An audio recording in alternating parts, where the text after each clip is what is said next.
মানে মাল বেরিয়েছিল? না হওয়া পর্যন্ত কি কোনো পুরুষ থামে? মামলার জন্য তো এগুলো লিখতে হবে। চুপ করে আছেন কেন? ভিতরে ঢুকছিল না ঢুকে নাই? যা যা জিজ্ঞেস করব তার সঠিক উত্তর দিবেন। কোনো ভুলভাল উত্তর দিলে সোজা জেলের ভাত খাওয়াবো। বুঝা গেছে? এবার নাম বলেন। ইফাত আরফিন শুভ্রা। বাবার নাম? মরহুম ওমর সিদ্দিক। মাতা? আয়েশা ওমর সিদ্দিক। ঘটনা কবে ঘটছিল? 2 মার্চ। সময়? রাত 12:10। কতজন ছিল? 3 জন। 3 জন? আগে থেকে চিনতেন? একজনকে,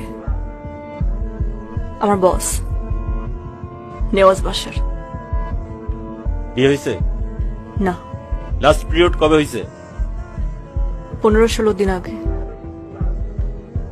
আচ্ছা, ওই ঘটনার আগে সেক্সুয়াল এক্সপিরিয়েন্স আছে আপনার? মানে আপনি কি ভার্জিন ছিলেন নাকি? না। ঘটনার পর কোনো মেডিকেল টেস্ট করাইছিলেন? আমার পরিবার আমাকে টেস্ট করতে দেয়নি। আর সেদিন যে পোশাকগুলো ছিল ওগুলো কই? পোশাক যা ছিল মা সব পুড়িয়ে ফেলেছে। ওরা কি জোর জবরদস্তি করছে, মানে ধস্তাধস্তি? আমাকে জোর করে রিক্সা থেকে গাড়িতে তুলে নিয়েছিল।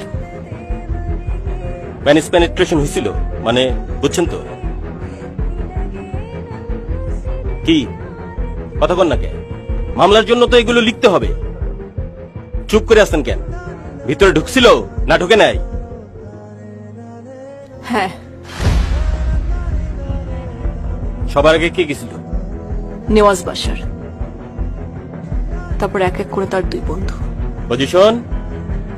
সবাই কি আপনার উপরে আসছিল না আপনি উপরে আসছিলেন?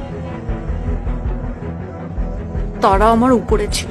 ইসিকুলেশন হয়েছিল, মানে মাল বেরিয়েছিল? না হওয়া পর্যন্ত কি কোনো পুরুষ থামে? কই পড়েছিল, ভিতরে না বাহিরে? তারা কন্ডম পরা ছিল। ও, ওইটাও দেখছেন না কন্ডম? ঠিক আছে, এখন এই পর্যন্ত, বাকিটা সরকারি হাসপাতালে টেস্ট করাতে হবে।